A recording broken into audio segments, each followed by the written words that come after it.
Kini kita membuka tirai persembahan pagi ini dengan dipersilakan adik Muhammad Fatih dari Regiment Insyirah untuk memerlukan persembahan pertama.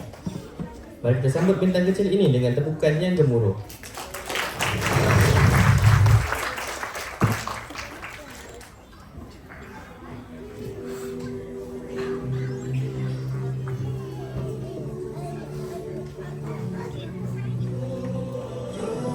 Assalamualaikum warahmatullahi wabarakatuh. Terima kasih kepada pengurus majlis.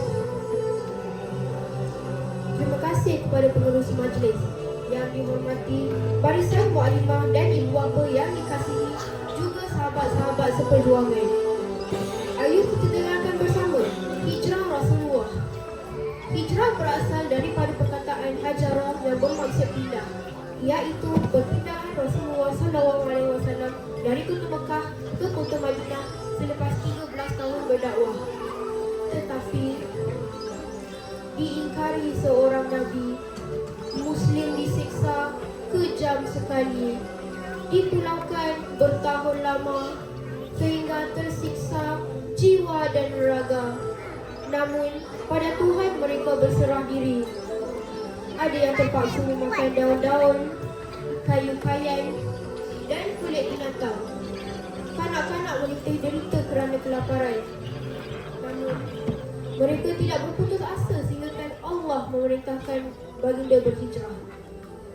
Hadirin yang dirahmati Allah, Nabi tetap bersabar walaupun menerima tentangan hebat.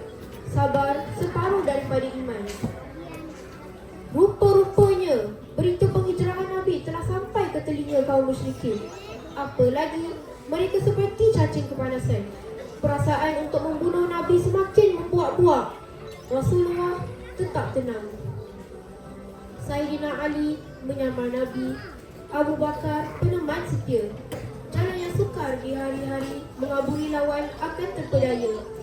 Musuh mengelilingi rumah Rasulullah. Baginda bersama Abu Bakar menyelinap keluar menuju ke Gua Sur. Setiap usaha perludiran, musuh tidak nampak Nabi. Ya kawan-kawan, Allah telah menutup pandangan mereka. Surah Yasin ayat 9. A'udzubillahi minasyaitonirrajim. Wa ja'alna min baini aydihim saddan wa min khalfihim saddan fa aghshaynahum fahum la yubsirun. Maka kami menutup pandangan mereka sehingga mereka tidak dapat melihat. Setiap usaha perlu dirancang dengan teliti. Usah sekadar melepaskan batuk di tangga. Begitu juga untuk kita, murid-murid di Serihi.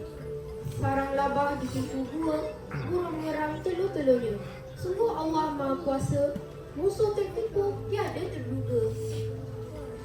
Mereka membuat tipu daya dan Allah menggagalkan tipu daya itu. Sesungguhnya Allah sebaik-baik pembalas tipu daya.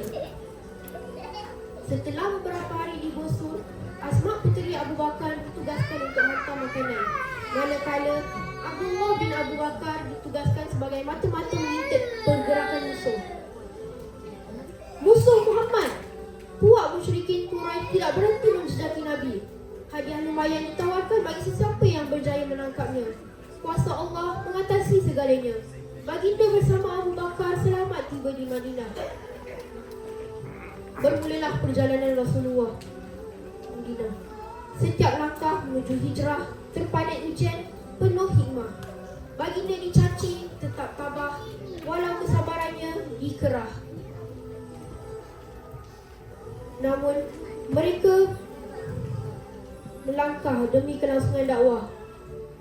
Baginda membina Masjid An-Nabawi dan mempersaudarakan kaum Muhajirin dan Ansar. Sungguh Rasulullah mengajar kita untuk sentiasa menjaga silaturahim. Daripada kisah ini juga terdapat banyak perkara yang boleh dipelajari. Yang pertama, kita hendaklah menjadikan Al-Quran dan Sunnah sebagai panduan dalam kehidupan. Yang kedua, kita hendaklah sabar dalam menghadapi ujian. Dan yang ketiga, kita hendaklah mempunyai matlamat yang jelas agar tercapai cita-cita yang diimpikan. Saya akan mengakhiri penceritaan saya dengan sebuah sajak. Kasihnya Nabi pada umatnya rela tempuhi onak dan duri, berkorban raga sepenuh jiwa demi buat dakwah umat yang tercinta. Sungguh Rasulullah ikutan sepanjang zaman. Sekian, wabillahi taufik wal hidayah. Wassalamualaikum warahmatullahi wabarakatuh.